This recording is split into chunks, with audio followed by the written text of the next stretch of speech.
Good afternoon, folks. Welcome to Léanyfalu. Üdvözöljük Leányfalure.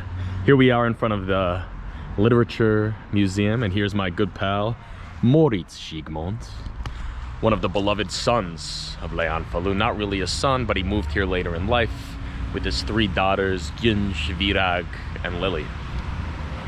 And now, fitting as we are in front of the Literature and Story Museum, it's time to tell you all a little bit of a story. The story that I would like to tell you all today is the story of the Bocskai Felkelés, aka the Bocskai uprising. Oh, who was this Bocskai István?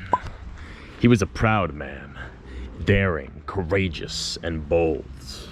His skill as a general was molded and hardened in the forge of war against the Turks in the utterly depraved 1590s. Ooh, Szent Imre Hercegutza. Prince Imre, the son of King István. The first King István, a different István, not Bocskai István. Don't let me get distracted, let's get back down to business. Wow, Léanyfalu, just popping up with flowers and beautiful, beautiful architecture. Moritz Zsigmond Iskola, beautiful little street, beautiful Iskola. Ah, the Gyerekek playing, what a lovely sound. Now Bocskai István, he has quite an interesting and illustrious family heritage.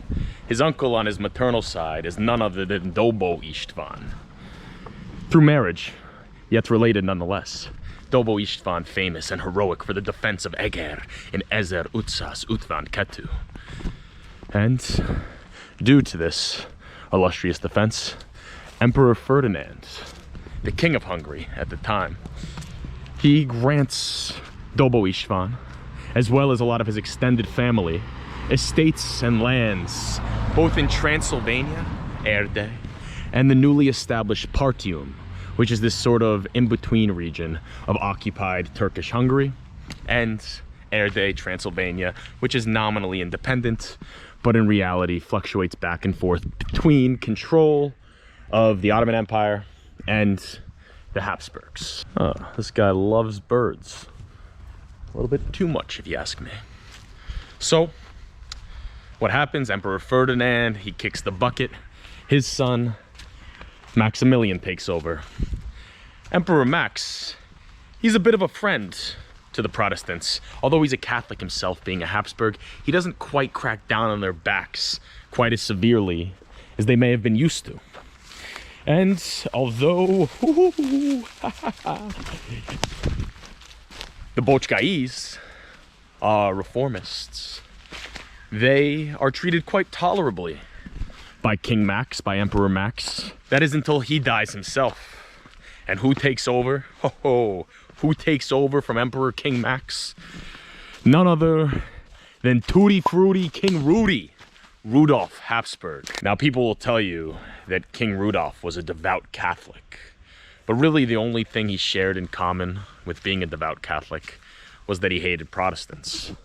Or if he didn't hate them, he certainly treated them quite poorly. However, his true religion was the religion of the occult, and his court proved to be a revolving door of alchemists, witch worshippers, stargazers, and all sorts of freaks. Rudolf was a man utterly obsessed with sex.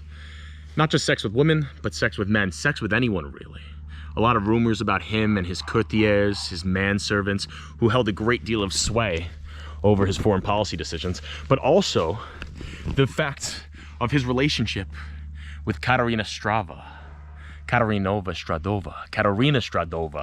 half Italian, half Czech, and he moved the entire court of the Habsburgs to Prague, basically, well, to give her many children. One of those children, as a little bit of an aside, was named, and I kid you not, this was actually his name. Let's see if we can get, oh, goddamn. Wow, this is proving to be a bit more of a, there we go. One of his children, woohoo, was named Don Julius Caesar d'Austria. Was that his name? Don Julius Caesar d'Austria. What a name. Don Julius Caesar d'Austria. Well, let's just say he was not the nicest guy. in the class. Ended up murdering and raping, don't know which order actually, the daughter of a prominent barber. A barber in the medieval times being sort of like the surgeon, the jack of all trades. A prominent man in any city. And in Český Krumlov, where Don Julius Caesar d'Austria lived, he had a little bit of political influence. Guess what? Sorry, bastard, but King Rudolph is not going to protect you. Very naughty. Rots away in a Český Krumlov prison, goes schizophrenic and insane, and that's the end of his story. Kind of tragic. Léanyfalu. There's literary figures literally bouncing all over this town. Every corner. Elkel mondanuk valamit. Akakitunder nem létezik. No fairies allowed, only dogs. Weird. So, King Rudy, he's cracking down on the Protestants. And although Bocskai István has spent much of his young adult life in the courts of Vienna and then Prague, he decides it's high time to bounce back home. Plus, he's got a lot of other commitments to deal with. Most of all, the indecisive frivolity of his nephew, Báthori Zsigmond, the next character to enter this little tale. I'm telling you, that architecture is just fascinating here. Every second house, a new style. Here we have the center of Leányfalu, cute little town.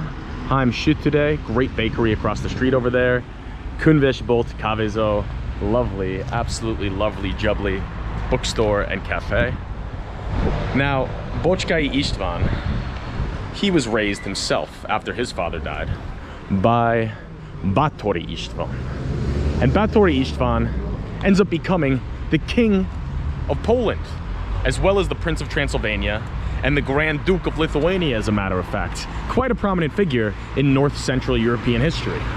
And because he spends more of his time up north, in Poland and the like, he ends up delegating a lot of responsibility to his own younger brother, Báthori Krzysztof. And Báthori Krzysztof, when he dies, he delegates the kingdom to his son, Báthori Zsigmond. But Báthori Zsigmond, he's a young, immature little boy. And so most of the real power ends up lying with, you guessed it, Bocskai István. István, left and right and left. And the Léanyfalu Termálföldő. Oh yes, this is my favorite strip of Léanyfalu down here. Let's run across the traffic. Try not to get killed. We'll take you on a real tour of this place some other time, but this is the Léanyfalu Termálföldő, an absolute cornucopia as far as the eye can see of hot springs and delights, buffets, and outdoor paradise of sorts. And then through the corner there we have the Léanyfalu Sauna Ház, the place I've spent more time than any other over the past month. And my gym, the fitness center of Léanyfalu. It's like a health retreat back here. Oh, how I wish this place was still open. What a wonderful Borzo this looks to be. Oh. Najon Somro. Oh, look at this. A Seikai Kapu. And the Villa Seikai. Mokushutsa. Is that like Monkey Street? The Seikais being one of the three nations of Transylvania, of Erde, the land of the three nations. The Seikais, the Saxons, and I guess the Hungarians as well. The land of the three nations. And Transylvania, Erde, that being where a lot of this story takes place. The Bocskai Felkelés. Wonderful timing. I don't know if I want to climb all the way up that hill though. Wow. Look at this architecture. Delightful. Now I suppose this is as good a time as any for our first swig of Palinka. This is not Beefeater gin. This is Csakvári Turkey Hazi Palinka. Homemade, great Palinka from Csakvár.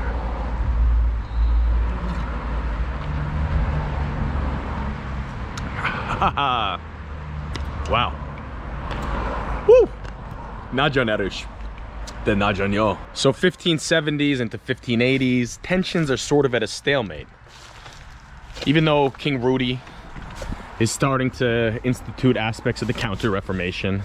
There's this kind of like unhappy, uneasy peace between the Ottomans, between the Protestants, between the Catholics in the carved up three-part Hungary. Ooh, we can actually go in here. All right. But as the 1590s roll around, that uneasy peace starts to deteriorate. And in 1593, Sultan Mehmet, I think it's Sultan Mehmet III, I don't know, this is after Suleiman the Magnificent, and there's a whole kaleidoscope of different Ottoman sultans, but I believe Sultan Mehmet III, he breaks the peace and strikes out into Hungary. War is now amongst us. And this would become the so-called 15 Years' War, or the Long War, which provided the cause and the eventual justification for the Bocskai Felkelés. But we're not quite there yet. So sexual predilections aside, the main implication for the fact that Báthori Zsigmond is in fact gay is that he is not able to produce an heir with his unhappy Habsburg wife, Maria Christina. And this means that there's a lot of ground shifting beneath the power structures of Transylvania.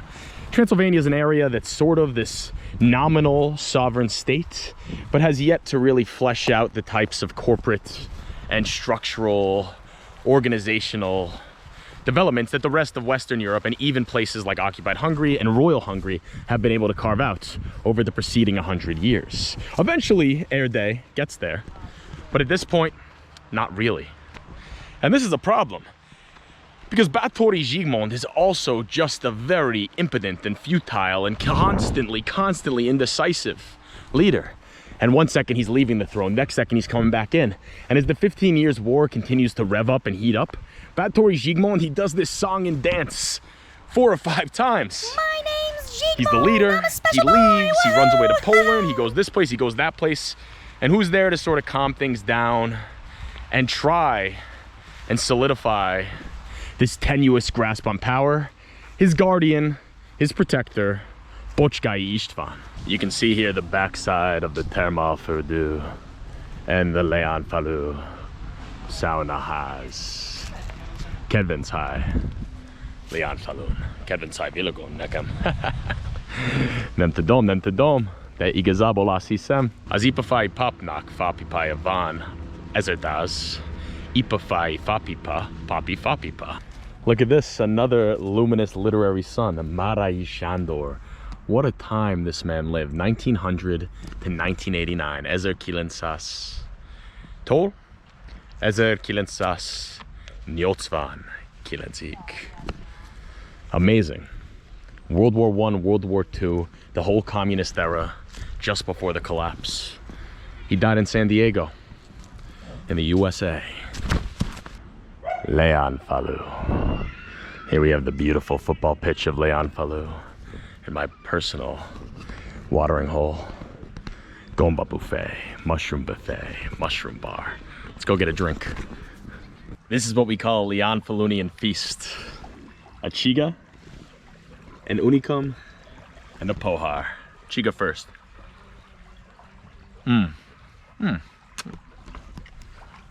Free chiga zabel. Utana unicum. És utolsó ipa. Oh, egészségedre mindenkinek. This whole 15 Years' War conflict really takes a toll on Erdély and the Parthia more than anyone else, and more than anywhere else for that matter. Finally, it's enough to cause Bocskai István to want to do something about it. And who does he have as his co-conspirator in the fledgling stages of this uprising? Bethlen Gabor, a man who later would come to be one of the greatest leaders, if not the greatest leader, that Erdély ever had. But we shall get to that next time. Thank you for joining me on this trip and this journey and laying the groundwork of the opening stages of the Bocskai Felkelés. Oh, and there's the new library being built. Leányfalu, a land of literary imagination. Thanks for tuning in, folks. That was part 1 of the Bocskai Felkelés. We'll be back with much more from Bocskai István, King Rudy, Bethlen Gabor, and company. Next time, we shall be covering the Hajduk as well. Haha, the Hajduk. If you like what you saw here today, feel free to share it with a friend.